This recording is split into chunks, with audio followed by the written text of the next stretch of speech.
Christmas, you guys. Thank you so much for joining me today. And it is a Sunday, the 25th of December. It's almost 5 o'clock in the evening, East Coast time. I hope you guys are having a great Christmas. Oh, it's still wickedly cold out there, and my crazy family, they're out sledding. So I said, no thanks. I'll stay home and be the mom. And of course, they all knew I'd be coming onto my YouTube channel. So anyway, I'm really happy that I've had the opportunity to get here with you guys. Hey, Sherry Urban. I didn't say it right. Hey, Sherry Irvin. There we go. Hey, Jazz. Natasha says, hi, Merry Christmas. Avoid ice too. Pamela Deemer. Hey, you guys. I hope you're having a great Christmas. It was so fun coming on live yesterday. So I was hoping that I'd be able to again today. And then after I did my live yesterday, of course, I was able to catch a few other people's lives. And that's always fun, right? Almost always. And hey, Sky Z, Susan, T-Rev. What's up, T-Rev? How are you, man? You are killing it. You have 20,000 subs. Like, that is amazing. I am so happy for you. I'm so happy for you. I was blown away when I saw that yesterday. But I know you've been working your tail off for a very long time. Did Upchurch take down his videos on the Kylie Rodney case? I don't know. I just saw right before I came on that he had done a video that he put up like 2 or 3 hours ago today, but I didn't have a chance to watch it. So I don't know. Like, that would be awful. The best videos, I think, for the Kylie Rodney case ever are Red Flag Ronnie 1, Red Flag Ronnie 2 from about 3 months ago. T-Rev says, thank you, love your channel. I'm not sure, I'll have to go look. Maybe he was threatened to be sued. I'll have to message him. Oh, these people and their threats to sue, right? I mean, you can sue anybody for anything, but there's this thing called like a frivolous lawsuit, which means it'll get thrown out of court. And you can file a lawsuit against anybody for anything, but it takes a lot of time and money and dedication. So people threaten with lawsuits all the time. I've worked in the courts. I've been around a lot of lawsuits. When people are going to sue you, they will not threaten to sue you. They will not give you a heads up. There's nothing better than surprising somebody with being served their lawsuit papers. So nobody is going to threaten and then sue. I mean, pretty much that's standard rule of thumb. If somebody's threatening, they're just blowing hot air. If they're going to do it, they're going to do it. Surprise attack.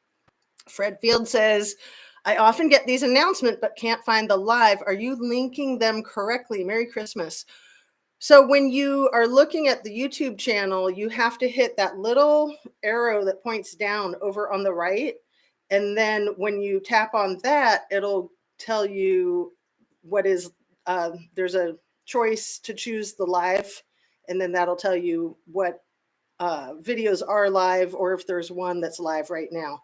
So I know it took me a long time to figure that out. I don't know if that answers your question or if it's something else. I didn't see them today. Merry Christmas.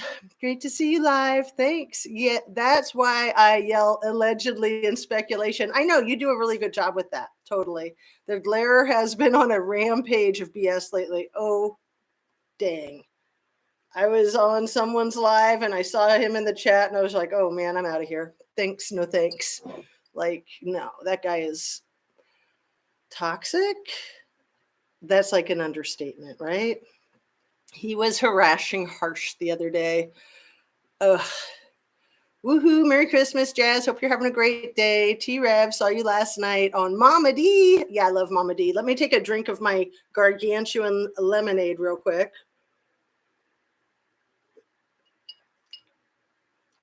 Got my bucket of lemonade. So I don't know if the lighting is okay. I kind of feel like I need to talk fast because the lighting will change as we are having our live. And I don't want it to get too bad. I don't know, like my computer, I don't know if it's the lighting or if it's me or if I need to like clean up my cache or something like that. it seems like it's been skipping lately and that it's a little bit blocky lately. So I don't know if that's from bad lighting or if I need to, get more memory or what. I mean, I'm working on it. It's always a work in progress. Capital T toxic. Yeah. Um, Merry Christmas, Justice A to Z, sending you best wishes over the holidays. Thanks, you guys. I started to say this yesterday, and sometimes I can be so mushy, and I don't like to be mushy, but I do like to be honest. And if I need to, I can go adjust the light and see if that'll help. Looks like it's getting darker. Anyway, what was I saying about being mushy? So, this is my first Christmas without my mama, but it's my first Christmas with my YouTube friends and family. And I was like, you know what? An awesome trade off. And honestly, my mom would be super psyched for me as much as she was totally like funky, artsy fartsy, not into technology. She kind of was. She just was a little bit old and not not able to learn something at the tail end of her life with being so sick with her kidney failure.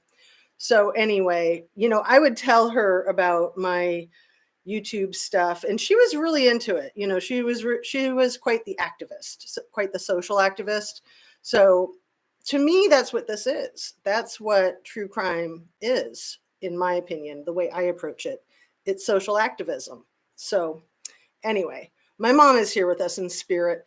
Yes, I did a live with Mama D last night. Shout out to her. She's great. He just became a member recently. So did Watts the Obsession. A lot of good energy has been going around lately. That is so excellent.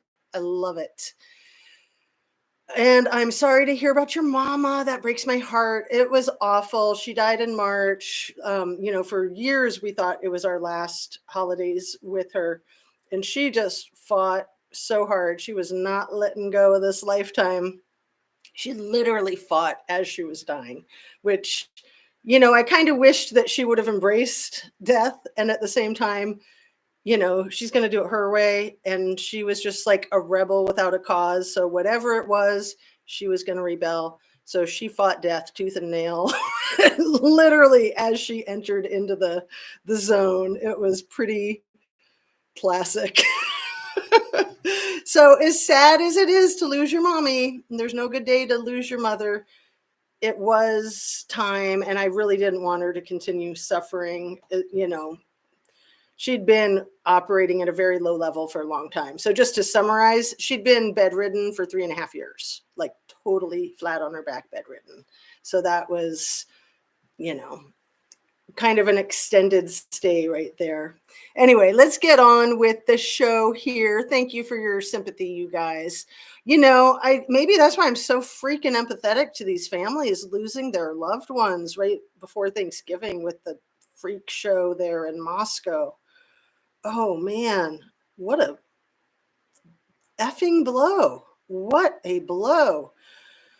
I just cannot even begin to wrap my mind around it.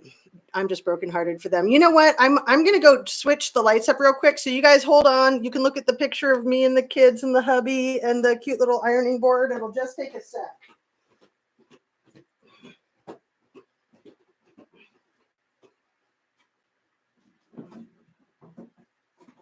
And please don't tell me that's too much light, because that's so often the problem. It's way worse to have the too much light than not enough light. But I think that's okay, right? That's fine. So let's see. Other channels, the announcement links right to the live. I hit the bell on the top right YouTube page to see the recent posts from subscribers, however. Right. So I'd give a homemade announcement. I don't have a system that does the announcement for me. So if I do something like live stream or a different software system, I think it'll make the announcement for me. I'm sure your mom is by your side also, or let's see, constantly, and is your biggest supporter. Thanks, you guys. I'm all out of breath from running up the stairs. One sec.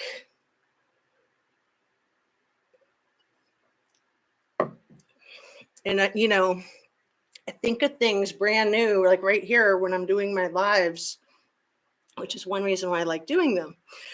So with the Kylie Rodney case, my mother, I felt like, was right there with Kylie. I really did, because she had died just a few months before. And my mother was very, very beautiful. She was a model. She had a lot of entitlement connected to her physical beauty, and she had a lot of insight connected to her physical beauty, especially, for women that are super attractive as they age, they really gain some insight, in my opinion. Anyway, I felt like she was there to help Kylie, because Kylie was failed by everybody, right? Probably everybody but us. And she's never met us YouTubers. So it was nice in my heart and in my soul. I felt like, my mom is there for Kylie. And I felt some comfort in that. Last year, when the whole Gabby Petito crisis was going on, my mom was right in sync with that. My mother was a heavy duty feminist, like I said, an activist, a social activist, and domestic violence was something she'd been talking about since the 60s. She was way ahead of her time. So, the whole case with Gabby Petito broke her heart, and I knew she would have cared just as much about Kylie Rodney. And you guys know my theme is like thinking that possibly Kylie Rodney was a fatality of a domestic violence nature. And same with the Idaho 4. I really didn't want to get into the Idaho 4. I really wanted to stay focused on Kylie Rodney and Trinity Backus and a couple of others. And then when I realized this looks like the obvious, to me, it looks like domestic violence. And we'll talk about that today. That was why I came on. But it wasn't until just doing this live like 5 or 10 minutes ago that I thought, wow, my mom is there maybe in spirit for those Idaho 4 also. She's on the other side helping usher them in. I mean, not to sound too fruity. And like I've said, I try to leave politics and religion out of my YouTube channel. But when somebody close to you dies, it brings you to a new level of an understanding, I think, of just understanding life after death, or understanding life, spirituality, however it is that you want to talk about it, being in heaven. So anyway, let me read a few more. Glad you came on today. Was missing your chat, and here you are. I was so fired up from our chat yesterday. I mean, I just was loving that show. And Rona Jane says, sorry about your mother. You're so sweet. And, as much as I love my mom and we're super tight, relationships with our parents are complicated, right? So, we had our ups and downs, we had our falling outs, but it was nice to be able to be there with her all the way through at the end, holding her hand. And literally, my sister and I were there with her when she died, when she took her last breath.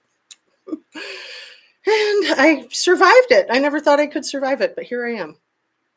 Look good on the light. Okay. And that's going to continue to change. That's what's so frustrating. That's why so many people have their little studios that are just like shoeboxes or closets with the green room, or what do you call that? The green screen, is because it's so hard to control your light. So we'll just see how far we can get as the sun is setting. I had a blackout curtain over a window, and then I just took that off. So that's the extra added light that we're getting from down here.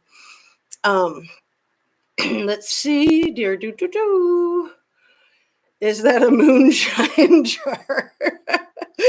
That does look like moonshine. Okay, you guys caught me. Here we go. I'm driving my sweet tea out, drinking my sweet tea out of a mason jar and straw right now. Straws are great. I like them when I have them. I just hardly ever have them, because we have like the ones that you wash and they're always dirty. So, I have to get busy, wash all the straws, and then everybody else will use them up. Thank you so much for being with us on Christmas Day. You are so welcome, Kathleen. Thank you guys for being here with me. Thank you so much. And my lemonade is like an old-fashioned lemonade with just lemon juice concentrate and honey and water. I love it. And then if I'm sick, if I have a sore throat, that heated up is the bomb. The bomb. Okay, so let me start with something really funny that I wasn't sure if I would share it with you guys today or not, because I don't want to make fun of somebody on Christmas if they're innocent. But I'm just going to go for it. And, I'll apologize in advance if the person is indeed innocent. I highly, highly doubt that. But anyway, if you've seen the circus skills of Jack D, where he's like standing on the giant tennis ball, juggling tennis rackets when he was little, and then we got the 60-second videotape of him. I think it was the Inquisitive Room that put that up, wasn't it? The Inquisitive Room with 158 subs. Blow them up. So they're just like this brand new channel, like 3 or 4 weeks old, and they had the video of less than a minute of Jack D balancing the axe on his chin and the giant metal like tray holder, super heavy, a 2x4, and all these other things, a chair. He's not only balancing them on his chin, but he's walking in some of them, like even walking downstairs. I mean, that is like mad ninja skills, which to me is a great example of how talented this guy is and how he can defy the laws of physics. Like he's got something going on, right? And in a sense, it's like super completely awesome, of course. Like, that's talent and good for him. And he could totally join the circus or a bunch of other things. And then at the same time, it's sort of like, why is he putting all of his energy into balancing random things on his chin? And it just made me think of this really funny thing. So I know I'm going to do an awkward job describing it, but if I do it, maybe you'll get a kick out of it.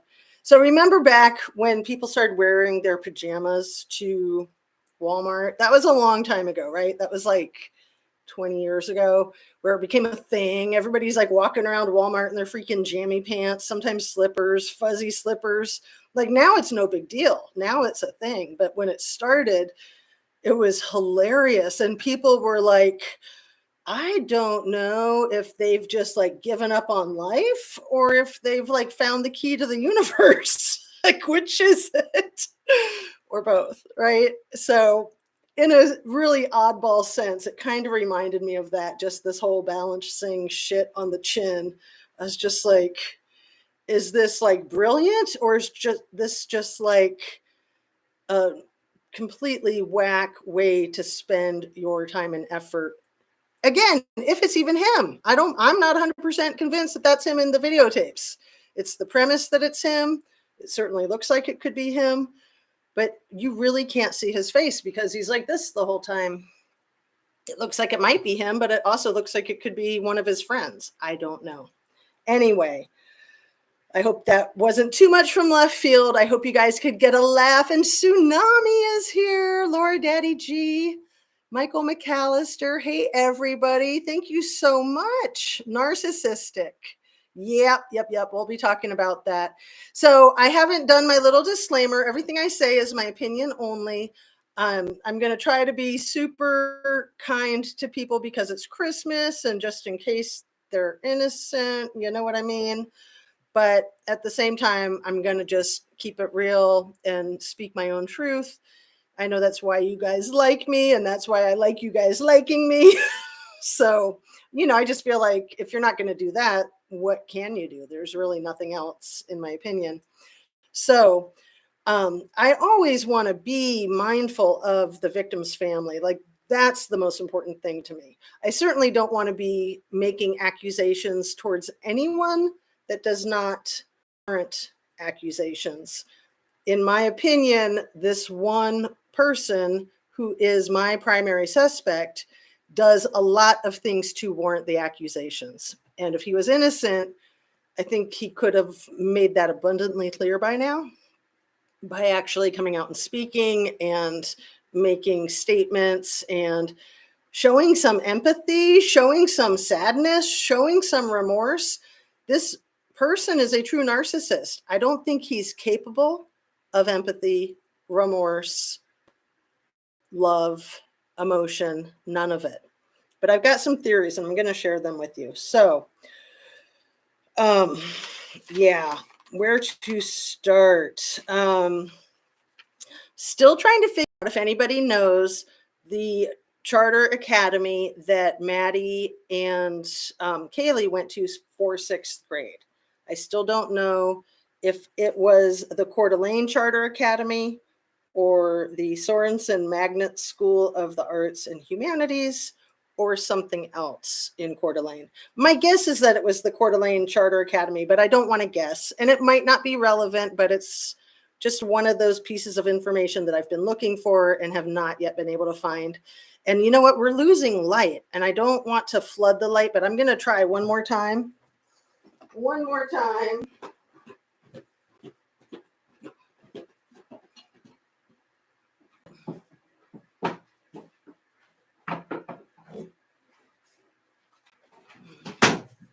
How's that, peeps? Is that better? I don't even know. Oh, I've got another thing I can adjust to if I need to. I don't like adjusting it while I'm live because it's a distraction, but you know what? Let me go ahead and give it a shot. Let's see. Too much light, not enough. I think that's good, right? That's all right. So yeah, we'll try to keep it short because I don't know that I can keep adjusting it without flooding it. So thanks so much for being here and being patient with my lighting issues. Where is my lighting guy anyway? Oh, right, he's on vacation for the holiday. Vacation for the holiday, you guys. I can't stand this frickin' Moscow Police Department. You do not get a vacation on Christmas when you're a first responder and you have a freaking bloodbath at the college with 4 kids and no suspect. You do not get a vacation. That's part of the deal when you sign up to be a first responder. I'm not on my high horse. I'm not on a soapbox. That's just freaking fact, people. Those guys, sure, they can rotate out and take one day off for Christmas Eve or Christmas Day, but no. How can you even enjoy your Christmas with your family when you know that you're failing these other families? Screw them. Screw them. Merry Christmas to you, and sorry I don't know how to pronounce your name, and sorry for that. So because I can spell really good too, which is really important to me to learn how to spell your name. Oh, he's talking to Tsunami, TS. So Michael McAllister, I asked Truth Tsunami, as I call her, if I could call her Truth Tsunami, and she said she liked it. So I call her that. Some people call her that. I don't know. I won't speak for her if she wants to continue that or not. And Esther says, exactly. Thank you, Justice A to Z, 100%. Thank you for backing me up because I don't want to bash people. And yeah, everybody needs time off. But fuck you, Mr. Police Chief, with your damn Santa beard and your bobblehead. If you want to go deliver Christmas packages all over the world, do it. Leave the chief job for somebody who's got an interest in being a freaking police chief. Like, it's your time to step up and shine, motherfucker. I said I'd be nice. It's Christmas, man. I wasn't trying to trick you. I wasn't trying to lie. Again, just keeping it real, right? I mean, screw him. It's Christmas. You're failing these families. You're not just failing the parents, you're failing the siblings. You got little kids that you're failing. Like, what do you think these people want for Christmas? It's not the stuff out of the house that you so jollifully packed into a truck and got behind the wheel and waved to everybody and smiled. And, you know, that was such a cheesy photo op. That's when I really started hating that man. Like, he's a piece of shit. He needs to get real. He's a freaking police chief. There's horrible crime going on in your town. And oh, I did look up the size of the town because I wasn't sure yesterday. Hey, CNY. I'm like yelling at the police chief from Moscow. Ignoring my people here in chat. Hope you're having a happy holiday. I am. You're damn right, Esther says. Geez, these poor loved ones. Right. And not just the parents, but you've got little kids. You got little siblings. You've got the triplet family.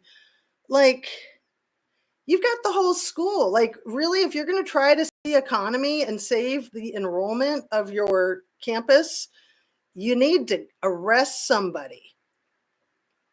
Grr. Not going to bite anybody. Don't worry. Sassafras says, working in the medical field, I was forced to work every other holiday and weekend without extra pay. And God forbid me if my child got sick, because then my job was at risk. Exactly, Sassafras. Exactly. Okay. And who's the F the Truckee Way? Love the name. And I know I've seen you, not for a while, but love the name.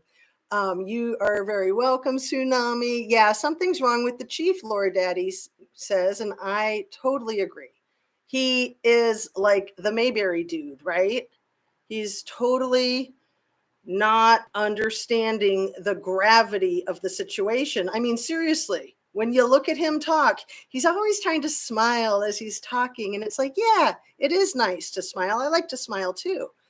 But you don't do that when it's incongruent with what you're talking about. That's stupid.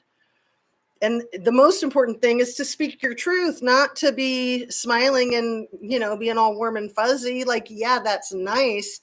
But the truth, no matter how harsh, is what you need when you've got quadruple homicide and a freaking killer running around loose on Christmas. And who knows? Who knows? God forbid that he does something to hurt himself or to hurt other people or to hurt law enforcement. People like that, and I'm assuming it's a him, only because 98% of all freaking violent crimes are committed by males. I think it's safe to assume that it's a him or a couple of hims, but I'm under the impression and the opinion that it's one. Grr, get so fired up. But I know that's what you guys like to see sometimes, right? Trucker Way, spell check messed me up. The chief is such a politician. And that's the main part of the job, is being a politician. But when you've got 4 dead college kids, just be a human. He says he's a father. Whatever. Like, yeah, I hope you're having a nice Christmas with your kids, since there's other people who will never, ever, ever get that opportunity again. Like, how could you even enjoy your day off? I mean, if I was there, if I was working for that law enforcement police department, I'd be wanting to work on Christmas Eve and Christmas Day, honestly. I'd be wanting to work 24/7 until it was solved. I'd have to force myself to get my rest and take some downtime. Okay. I was like, dude, get back in your office and investigate. That's what I was like when he was driving the U-Haul truck. I was like, you don't have time to be out for photo ops. Like, once the guy's arrested, you can get out and drive a truck and have a photo op, but you're too busy right now. You could hire anybody in your whole freaking town to be driving that truck right now. Anybody. That just got me so mad. And the Duper's Delight. Laura Daddy says, Duper's Delight. And I don't know if you're the one or for someone else yesterday mentioning the Duper's Delight on the police chief's face. And I'm getting the smarmy feeling that this villain who killed these 4 people is being protected. It's nothing new, right? To have privileged children be protected. Again, think of Michael Skakel back in 1975 with the Martha Moxley case and how long that took to get any justice for her and her family. So we're losing our light. And if you know what, I'm going to take this light bulb out, and then I'm going to turn on the light. I think that might work. Hold on one sec. So when the family left to go sledding, they took one of my ring lights. So I have one ring light over here, but see what I'm saying? Like, now we got way too much light going on right there. But if I just keep my notes over here, I'm not even kidding. If I keep my notes right here, it might help. Thanks for your patience, people. Oh my goodness. This is hilarious. Okay. So getting on with this show. December 21st last year was the date that Kaylee and Jack D adopted Murphy. I mentioned yesterday that maybe one or both of them was thinking that if they adopted a dog together, that would help cement their relationship with the upcoming changes. You know, they probably knew last December that Kaylee was looking at graduating this December, and Jack's looking at graduating in April, as was Maddie.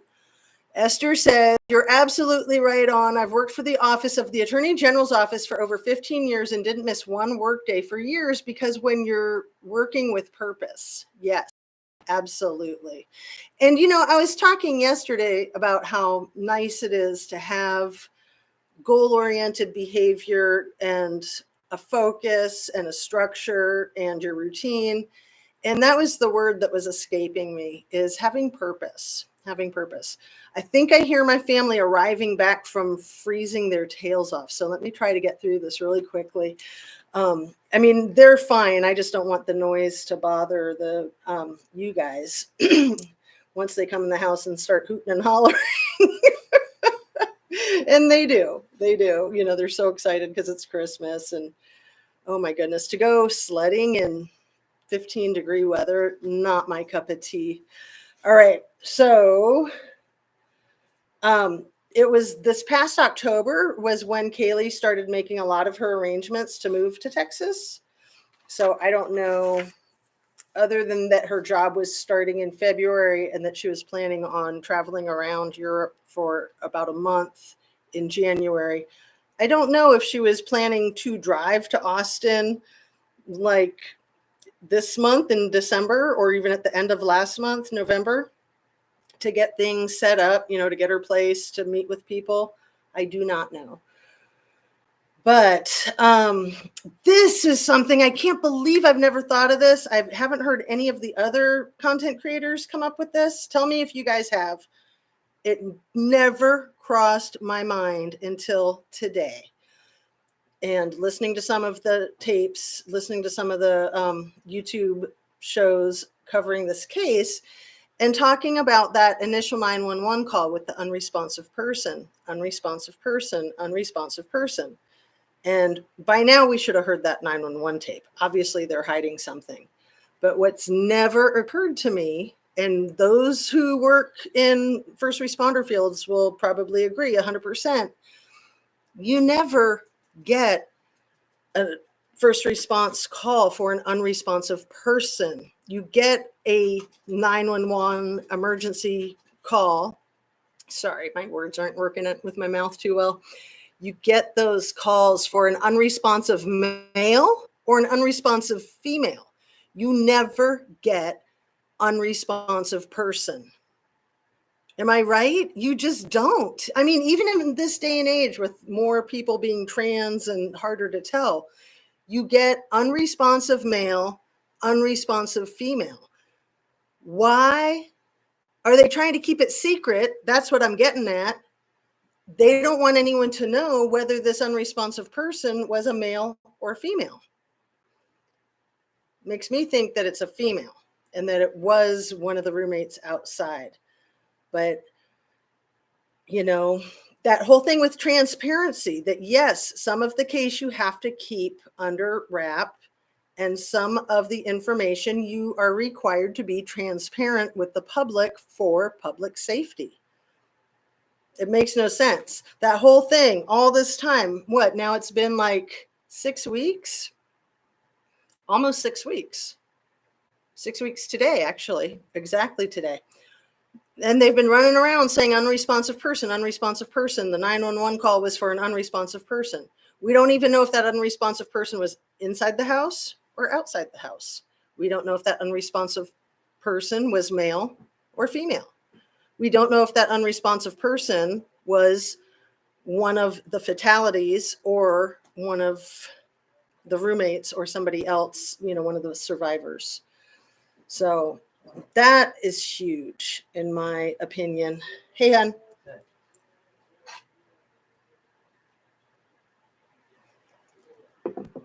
All right. How's that light? Too much. So let's get on with it. I want to say too, I have a theory that I think I've kind of formulated a little bit in the past, but it kind of came to me more today, that perhaps the assailant was planning on a murder suicide. Maybe just murdering one and then a suicide. Maybe murdering two and then a suicide. But maybe, maybe not, because the whole thing with everything being so clean makes you think that they were methodical in planning how they got in and got out. It's just a thought. Like, what if was he or they were planning on killing themselves and not even leaving the house? And let me say too, with that front door being open, because the information that gets to the media and gets to us, gets to the public, is often inaccurate. So the information that we've gotten is that that front door was left open. And my thought is that maybe that front door was left open by the roommate, the surviving roommate that ran outside and passed out. Maybe.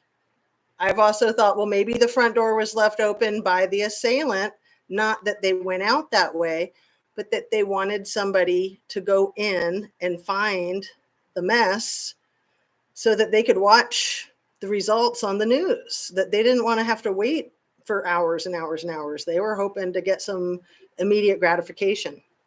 Let me read a few of these. Dylan called Hunter and her boyfriend to come over before 911. Weird. It is weird, but it could be understandable if they hadn't gone up to the second floor and they were just getting their Sunday rolling. But also, I'm so confused about Dylan having a bedroom on the second floor, but sleeping on the first floor. So, yeah, I know there's a lot of questions there. If someone was unresponsive inside the house, would be covered in blood. Right. Absolutely. Absolutely. I think two people, and that one female saying she didn't hear anything and wasn't her and boyfriend photographed in a pink and black ski mask. Not sure about that. It was the other two roommates. One of them passed out for seeing the crime scene. Well, that's what I have always kind of been under the impression of, Kathleen. But yeah, I wish they'd release the 911 call. It really makes me think they're hiding big time, hiding some information. I was watching the mom and stepdad's video last night and told today Faith and True Crime, and Faith noticed on the TV news station showed Kylie Rodney went missing from a store. Oh, okay. Talking about the Kylie Rodney case? Right. It was weird how they showed that photograph of her in that store that was supposedly from 6 p.m. back on August 6th. But they said that she was last seen at like midnight on August 6th. And that they said they had videotape of her at that party. And that whole thing was so sketchy. And yeah, the mom and the stepdad are so sketchy on the Kylie Rodney case. So heartbreaking. And hopefully we're getting some justice with her. Hopefully. Kathleen says a passerby took the phone and made the 911 call. Right. Maybe picked up the phone that the person dropped when they passed out, if that's how it went. Someone that used to live there and graduated said that there's no way nobody heard anything. Right. I've heard that person. And he said that that house was so loud, even walking on the stairs. I totally get that, James. And at the same time, when you live in a house like that, you sleep and, you get used to it. It becomes like white noise. Like it might be harder to sleep if there wasn't noise, if you live in a noisy house, right? Do we know if Dylan's current bedroom is still located on the second floor? If so, there's no way she didn't hear anything, in my opinion. Right. If she was in a bedroom on that second floor, that would be a game changer, right? So they're saying that she was sleeping downstairs. So there's two rooms on the first floor. But I mean, I understand people who are suspicious of the surviving roommates. However, I do like to make it clear that I'm not suspicious of them personally. You guys know who I'm suspicious of. Michael McAllister says, from the very beginning of Kylie's case, I've always had my receipts for Kylie's justice. Absolutely.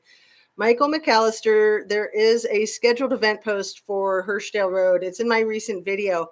Tsunami, that is one of the most significant pieces of evidence in that case, in my opinion.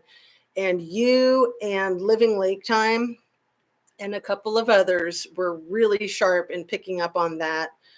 That was crazy. That was August 13th, I think. And it was like a call at 2 a.m. that there was a car that matched the description of Kylie's car right near that convenience store where the alleged last photograph was taken, or still shot from the surveillance camera. I think the call came in at 2 a.m. about this abandoned car, and that there was something on the roof. Maybe I want to say there was something on the roof, but what was most significant was that dispatch said that they were scheduling for the person who they referred to as like S2, which would be like sheriff 2, like the second in command, that type of thing. That S6 advised by S2 to hold off until 7 a.m. till that made no sense, right? No sense at all. So to wait 5 hours when somebody's calling 911 saying, "Oh my God, that car everyone's been looking for, I think it's right here, and there's something on the roof." And okay, well, we'll get out there in 5 hours and check on it. And then nothing. Yes. Kylie's car was seen on Hurstdale Road with something tied to the roof racks, or should I say CRV, found in Prosser. Passed out drunk, didn't hear if so. Happy Christmas, you guys. The CRV spotted on Hurstdale, the gas station, was the one found in the lake. What a whole bunch of crap with that whole case, and all of those spin doctors trying to do the psych ops, right? What a waste of everybody's time in life. Come on. All right. So I do wonder if the killer that killed the Idaho 4 confronted them before he slit their throats or stabbed them in the heart, or what it was that he did. I wonder if he confronted them. I wonder if he wanted to say, see you in hell, or that type of thing. It never occurred to me again until this morning. Like, what if he had words? Like, he had to get the last word, and he wanted to make sure they knew that he was the one doing this awful thing. Being a narcissist, that would be some serious narcissistic fuel, as they say. Narcissistic fuel is what keeps a narcissist alive, and they find people that they prey on to get their fuel from them. And with Jack, Kaylee was so pretty, and yes, she was curvy, and most young women have body image issues, so he could always be an abusive jerk and use her weight. She put on 5 pounds or was puffy from her cycle or something. He could use that to just chip away at her self-esteem and try to keep her under his thumb, when we all know Kaylee was light years out of Jack D's. Right? I mean, come on. She was finally kicking him to the curb. I've heard 3 weeks before the date of the quadruple homicide, and I've heard 2 weeks before the date of the quadruple homicide is when she him. The big heave ho, not just a little dump, not just let's take a break and get back together in a few weeks. It was it potentially, right? But it's what narcissists do. They try to keep people under their control. They try to find somebody with a lower self-esteem, and they try to manipulate them with their low self-esteem. It's really, really gross. But, that's if it's domestic violence, if that is what we're looking at.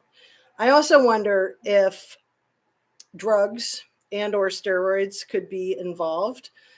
people say, oh, Jack's so sweet looking and he's so skinny and, he's an airbag. He couldn't have done this. Look at those puppy dog eyes.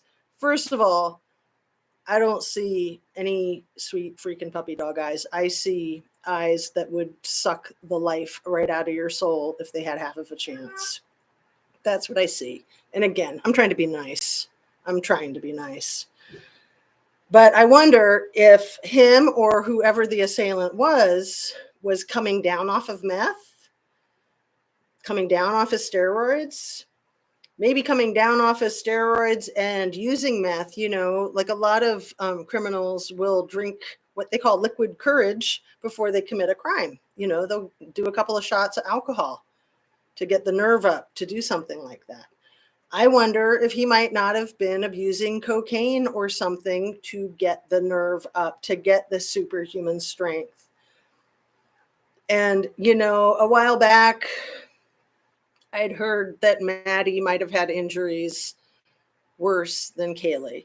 We've all heard again and again that Kaylee is the one, more than likely, that had the worst injuries, that had the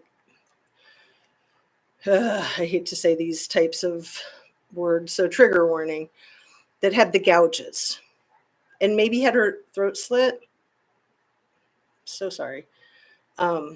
Really harkens the Nicole Brown Simpson homicide with O.J. Simpson and Ron Goldman. Really makes you wonder. Just awful. So let's talk about the sororities for a moment. There were 10 sororities on that campus total. I think 2 of the sororities were on a probationary status because of hazing and substance abuse. So both of the sororities that the 3 female victims were part of, Xana and Maddie were part of the same sorority, and then Kaylee was part of a different sorority. Both of those sororities were on probation for hazing and alcohol consumption, or maybe drug and alcohol use. But the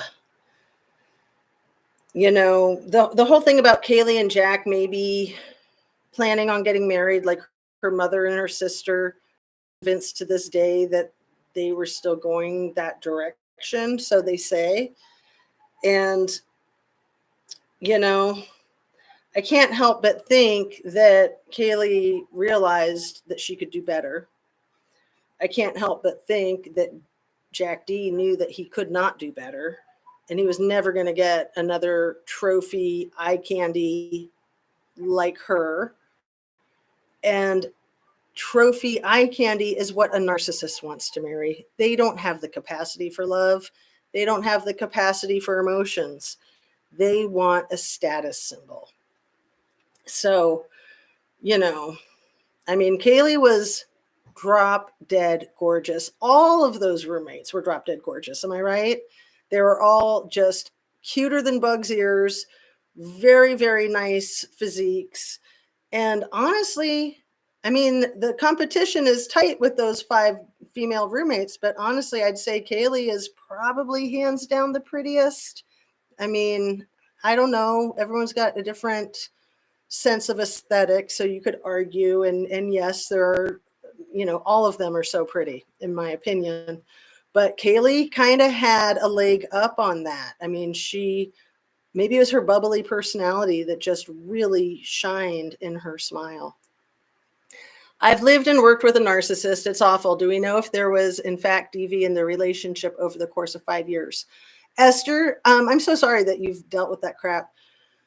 I don't know of any concrete evidence of physical domestic violence, but if you look at the posts on social media, it certainly sounds like the emotional abuse was going on, in my opinion. So it's a good question. One sec.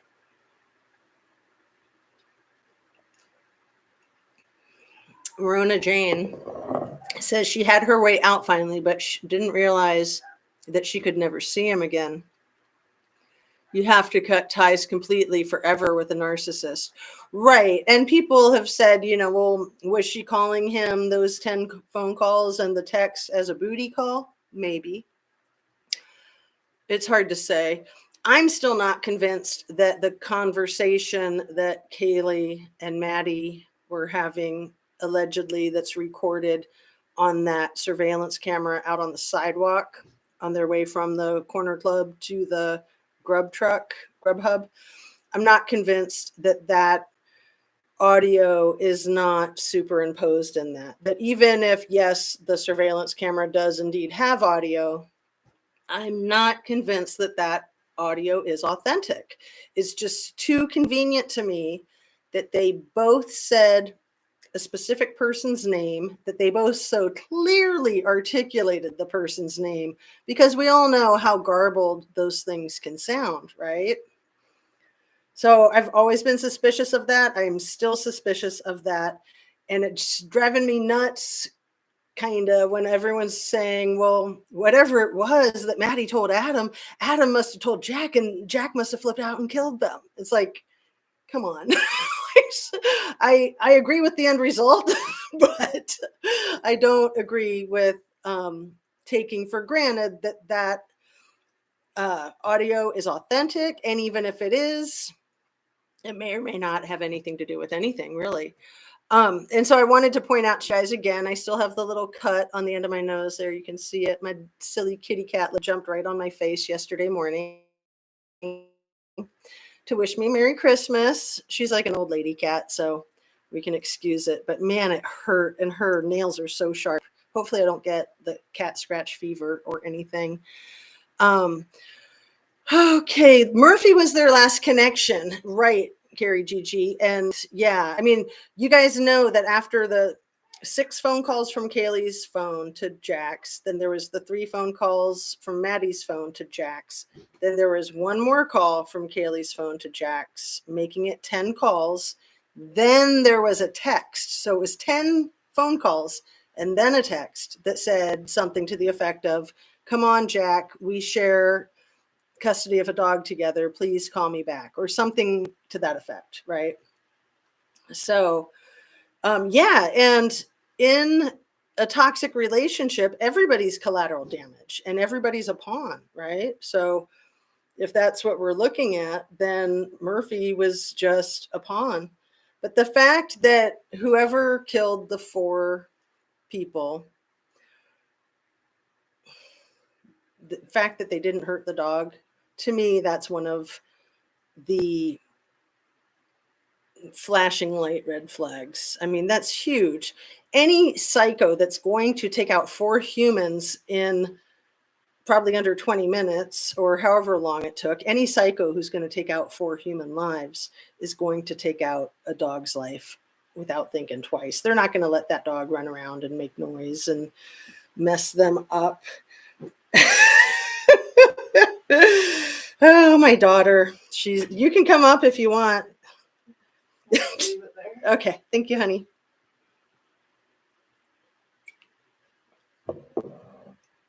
They're so cute. Okay, let's see.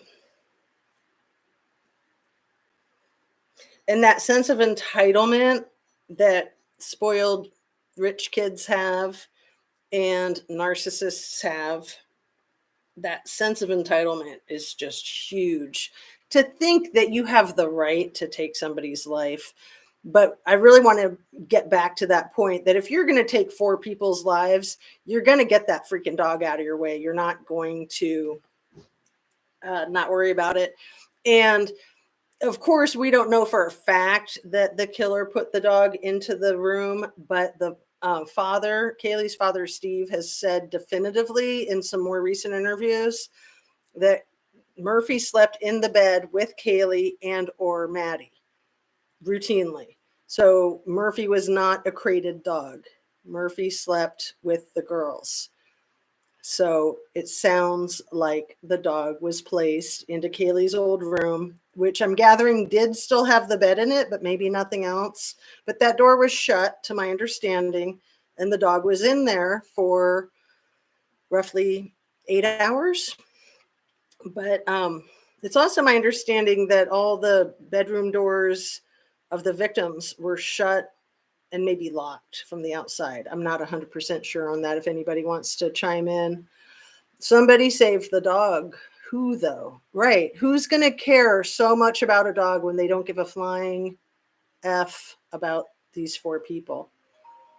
That just doesn't make any sense unless it's their dog. Please say he was locked in a spare room. Right. That spare room was Kaylee's room that she'd moved out of. So let me talk about, sorry if you guys can hear the phone ringing in the background. It's at the bottom of the stairs, so I'm just going to let it go. Greek row. Ugh, the whole thing with the Greek. I mean, I went to Miami University here in Oxford, Ohio, back in 1985 for a year and a half before I transferred to Evergreen State College in Olympia, Washington. And Miami University has a heavy Greek lifestyle influence. So I know that party lifestyle and kind of the preppy factor that goes with it. And that house was, it sounds like a house maybe contracted through the sorority. Like it sounds like that's how some of those houses were. And that house sounds like it was party central no matter who was living there, right? I mean, the other people who've lived there over the years who've stepped forward and said, well, I lived in that house and yeah, it was really a noisy house. I think there's been two that I've heard speak. Oh, I want to say to you guys, to my peeps, I have never bought for a second any of the hype around Jack S. To me, that always felt devised and planned and plotted as a red herring to confuse. Oh, not that Jack, try that Jack. If not that Jack, try the other Jack. That's my opinion. That's my feeling on it. Oh, and I didn't get through my whole spiel, did I? Everything I say is my opinion only, purely for the sake of conversation, opening up a discussion, hopefully educational, and may be entertaining. It's made specifically for YouTube, and YouTube is an entertainment platform. So I feel like I have to include that, even though I don't feel like any of us are here for the entertainment. We're here for the educational portion and truth seeking and justice. To clarify, I always thought that law enforcement allowed the video clip of the girls walking from the corner club was allowed to be released by law enforcement to get us internet sleuths heat off Jack S. It seemed to work. That's a good opinion, I think, Esther. But you know, Jack S., what I was wanting to get to is that I've never seen him really truly as a suspect, in my opinion. I could see why somebody else might, but I don't. But he's certainly a key witness. Absolutely 100, 200%. He's probably the key witness, in my opinion, possibly the key witness, right? If he was the hoodie guy, it sounds like he was, but there's just no clarity here.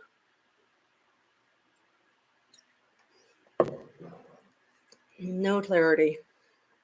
So the black SUV that was towed, that was parked in front of the House of Horrors, as I call it, that black SUV was Ethan's brother, his twin or one of his triplet siblings, Hunter. And then Ethan had the nice bright red Jeep that was parked in front there too, and also towed. And then it was obviously Kaylee's brand new silver Range Rover and Xana's car that I wanted to mention because Xana's car had Arizona plates. I didn't know if Xana was from Arizona until I heard that her tag plates were from Arizona. It was a Honda, I think. And then Maddie had a car that had tag plates from Idaho. So she was from the Coeur d'Alene area where Kaylee and Jack were all from. So, yeah. So what if the perp was plotting to commit a homicide or more than one homicide and then kill himself and he chickened out or he got caught? I don't know. is just a question. Um, and it's just, the fact that whoever did this has zero, less than zero negative empathy is, I think, one of the most pertinent pieces of information to look at. And especially when you're looking at online social media posts and comments and the information that you can glean from posts and comments and responses over time. So let me read a few more of your comments here, and then we'll start to wrap up. We're at an hour now. It's possible that the two surviving roommates knew more than they indicated, but they were threatened to keep quiet or are somehow involved. John, that is really astute. I never thought about them being threatened. Definitely thought about the possibility of them being involved. And then we know that a couple of the victims' mothers have been arrested for drug distribution.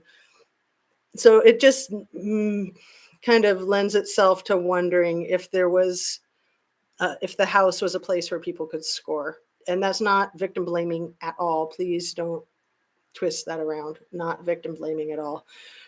College kids distribute self-medication, so we call it, and murders are usually not anywhere part of that situation. I mean, it's not that big of a deal on college campuses to have a place, people where you score from.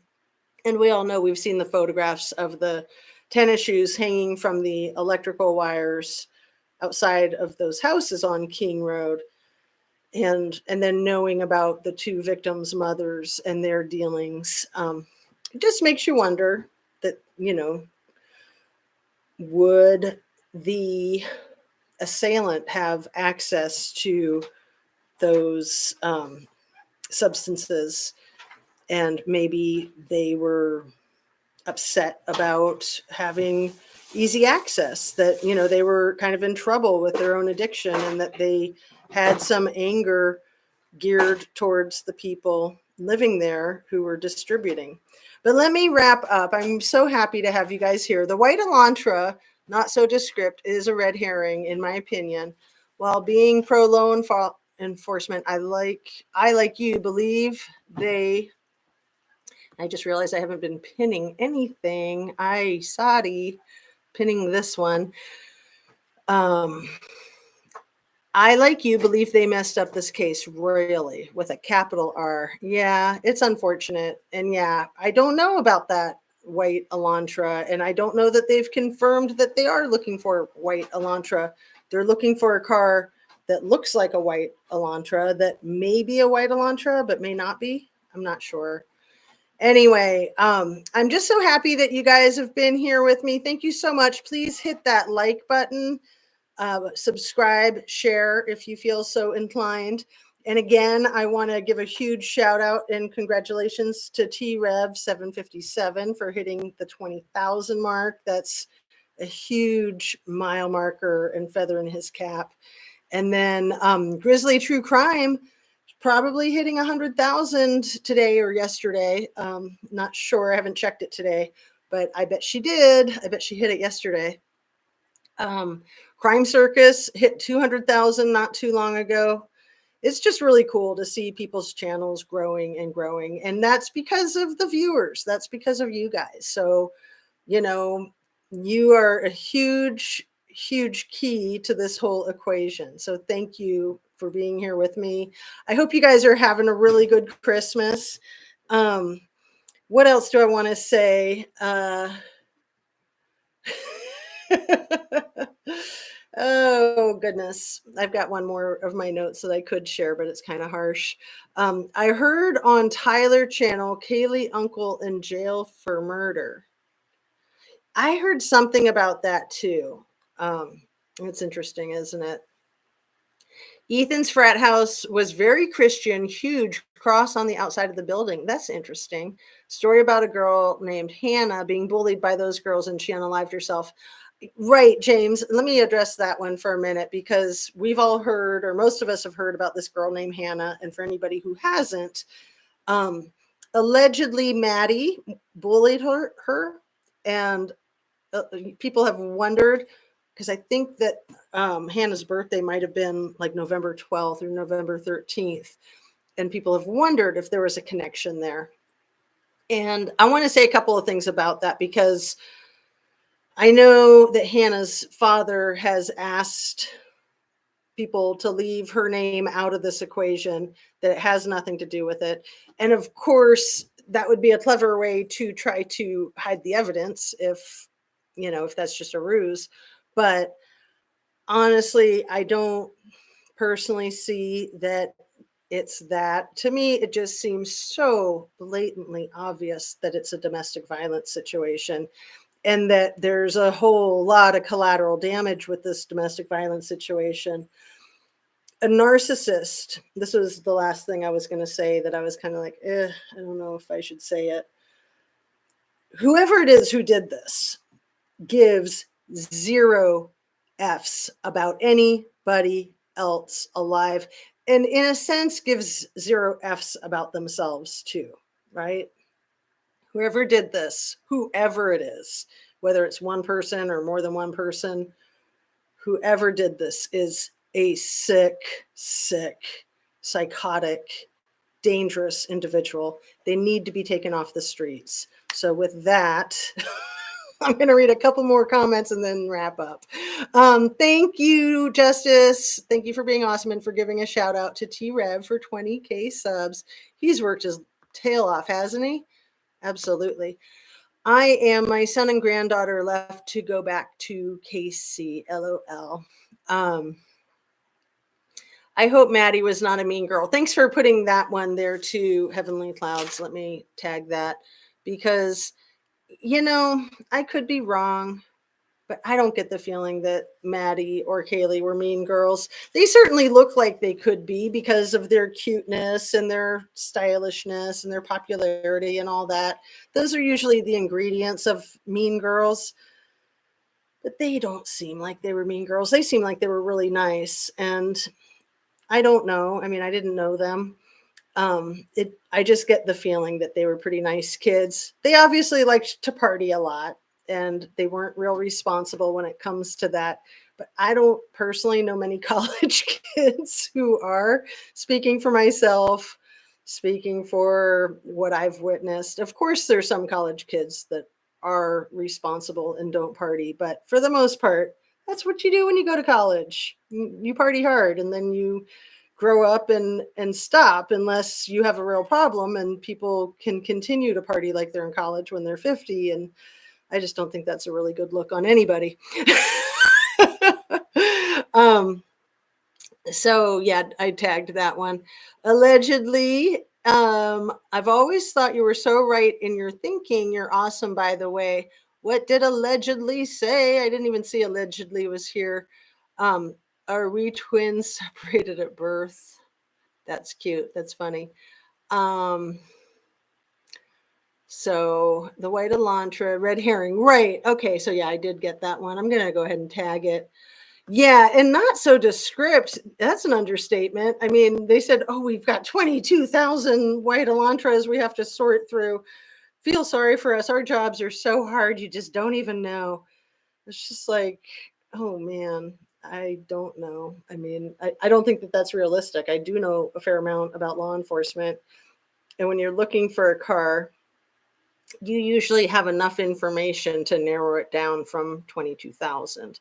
So that just seemed to me like they were just kind of like, oh, look at us. We have 10,000 emails and 10,000 phone tips and 10,000 whatever tips and 22,000 Elantras and oh, woe, always me. It was just like really poor taste, I thought. That just rubbed me the wrong way. Oh, you're so nice. Brenda's who I was saying that to. You are so relatable and say what we are all thinking. That's really sweet of you to say that. I thought that both Maddie and Kaylee handled themselves so well when talking to police. They did actually. They were, they acted like grown-ups. They acted very responsible. They acted very polite. I was kind of impressed, but also, they obviously didn't take it that seriously because that was just their lifestyle. So, and it's too bad they didn't take it very seriously because that lifestyle could have lent itself to making it easier for the criminal to do what they did, possibly. Again, no victim blaming at all, just that we all want to stay safe, keep ourselves safe, keep our kids safe, right? So, on that, you guys, Merry Christmas. I hope that you guys have a great rest of your evening. What time is it? It is just after 6. Thank you so much for joining me for Christmas. It really is meaningful to me. And I really, honestly, like I said, not to be too sappy or goofy, I really feel like we got this little community going on. And to me, it's just really sweet to spend part of my Christmas day with you, part of my Christmas Eve day with you, and for you to spend part of yours with us here. So thanks again. Take really good care of yourself. Try to get some exercise if you haven't yet. Get, stretch or do whatever you can. Jumping jacks. If you live in an area where it's warmer than 1 degree, maybe you can go out walking this evening. I was going to try to go walking, but honestly, last night I walked across the street and that was plenty. Absolutely plenty. It's been so wickedly cold here. Try to get your hydration. Try to stay on a low level of sugar. Keep your intake of veggies and fruits high if you can. Your protein levels high. Get your rest. Get your relaxation and your quiet. And I don't know about you guys, but I'm just going to be totally honest and keep it real. I'm always freaking thrilled when Christmas is over. Always. It's like running a marathon. It's like, yes, I did it. It's done. It's gone. We did all the shopping, we did all the wrapping, we did all the cooking, we did all the cleaning. It's done. It's done. I mean, those things are endless anyway, but there's just so much pressure around Christmas. So peace out, you guys. Have a great night. And let's see, this week, I'm going to plan on doing at least one live a day all week. So maybe around late morning, East Coast time. So I'll just leave it wide open like that. Okay, I just am looking at this last one that millennials generation. I'm trying to wrap up, but you just caught my eye here. It's not Jack D. Kaylee's dad just said in an interview the other day, Jack D is innocent. He is like family. It's not a Brian Laundrie story here. Okay, I've heard that. I thought it was going to be something that he just said today, but yeah.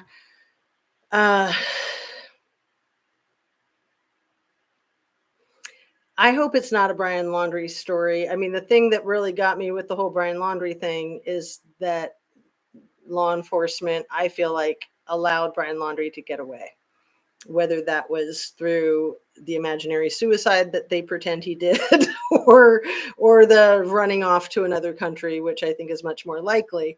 I certainly hope that nothing like that is going to transpire or has already transpired in this situation. Of course, any suspicion that they may have, they would need to keep their lips tightly sealed about. And, a lot of times people are not the least bit suspicious of the assailant in a situation like this. A lot of times the narcissist, the abuser is really good at tricking people. If they weren't, they wouldn't be able to get away with it. They wouldn't get anywhere near being able to do it. So anyway, I'm going to say thanks again. I'm sorry, I just have to laugh. All experts say it's an incel. That to me is really, really goofy. Really goofy. And I guess it's good to laugh. But then what about Lacey Peterson? Family believed him at first. Exactly. And Scott Peterson, yeah, but I was going to say Chris Watts even a little bit, kind of, sort of. I mean, they kind of knew right away, but also the friends didn't suspect him. People are like, no, not him. He was so loving and so nurturing and so kind and such a hands-on dad. No way would he do that to his kids. Wolf in sheep's clothing. It's horrible. It's horrible to be duped like that, but people do it all the time, right? all the freaking time, unfortunately. So yeah, remember Scott Peterson's in-laws also supported him. Absolutely. This one killed four. Right. Um, and yeah, I'm going to quit reading. I'm just because it's fine for you to have a different opinion, but it's not fine for you to be rude. So I'm just going to have to say goodbye. Okay. Um, meanie. I just had to block that person. Oh my goodness. Like, you're wrong. Okay. I hope I'm wrong. I hope that Jack D is all innocent. I do. But to put it on some incel or some Ted Bundy, in our dreams, it's just some boogeyman bad guy, right? I mean, get real. Anyway, I'd never seen that person before, and it was fine. It's fine for people to disagree and have different opinions. But yeah, I'm trying to like get out of the chat, and then they're going on with all this new stuff. It's just like, thank you, no, thank you. Anyway, you guys have a really LOL meanie. I got to just share this with you for a good laugh on the way out. I like to say the Facebook meanies when I used to do Facebook a lot, but now that I'm like not really into Facebook and I do YouTube, it's like the YouTube meanies, right? Like, oh no, the YouTube meanies are coming after me. Get a life, people. It's Christmas. Oh my goodness. Like, how sad is that? It's Christmas and the hate is going to hate on Christmas Day.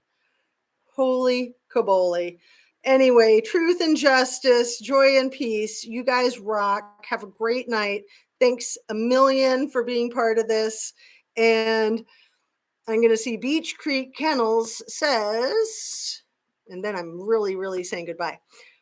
Replace pin message. Have you all watched Unsolved No More? Death Row Inmate Bundy Peterson Detective Ken Maines, Idaho. It sounds interesting, and at the same time, I hate giving attention to those narcissist MFs. Like, I don't even like to speak their names. I like to say the names of the victims. So, but it does sound interesting. All right, you guys, have a great rest of your Christmas, and we will hopefully see you mañana, Monday morning. I'm going to hit the end stream button, and I'll see you then. Take care. Have a great night.